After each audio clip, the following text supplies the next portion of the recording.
Drax, Berks and Bucks champions in your final game in charge. How does that sound? That's a fitting way to end, how can we say, a managerial stint.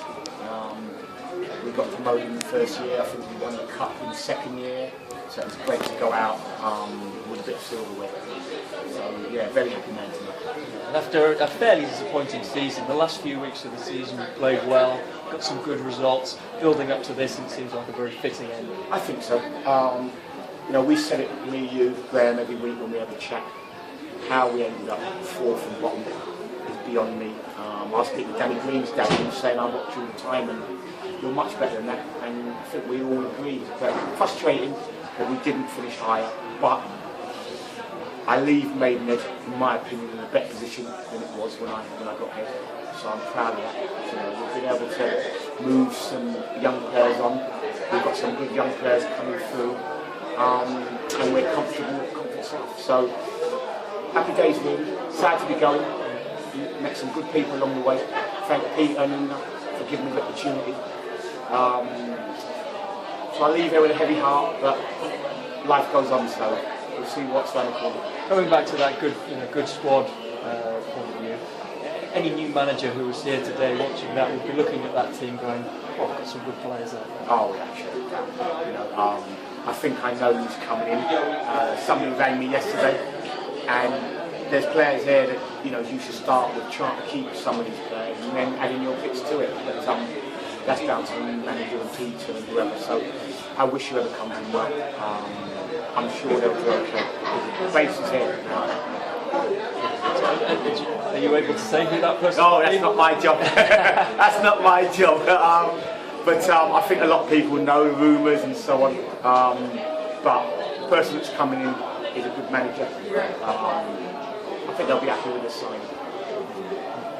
Talking about today's game, obviously you look like the better side in the first half, but it took a while to get going and you needed a little bit of luck, which you haven't had this season to get that first goal.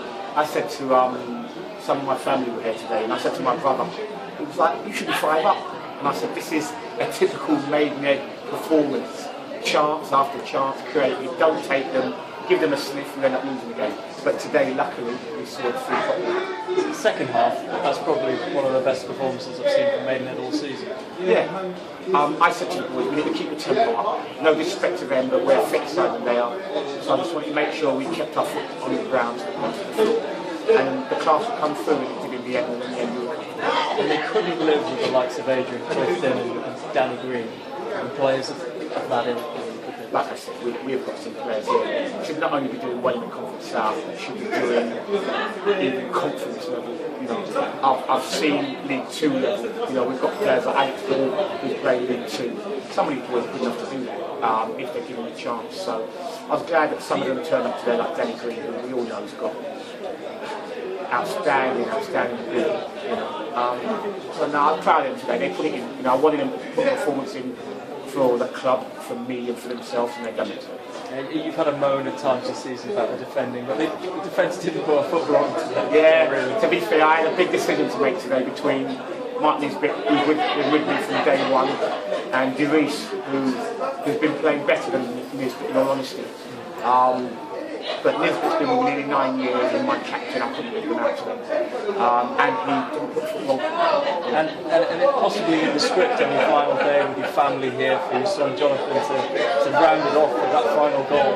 Yeah, at times he's been a little bit harshly treated. Being my son, and I know what it's like when you're manager and you've got a son, but when you watch him train week in and week out, he's one of the best finishes we have at the club. And he's done it the hard way. He's come through the youth team, he's come through reserves. And in all honesty, he should have had a few more starts. He's not the finished article, but he's got decent ability. So that's lovely. First time his mum's watched him play football at this level, and his sisters are here, so happy days.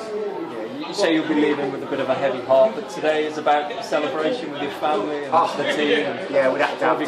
Taking a day off work, we'll have a good drink here. Funny enough, this is where my managerial career started. I'd done the reserves here when I was still playing. So just fitting that this is where the final was played.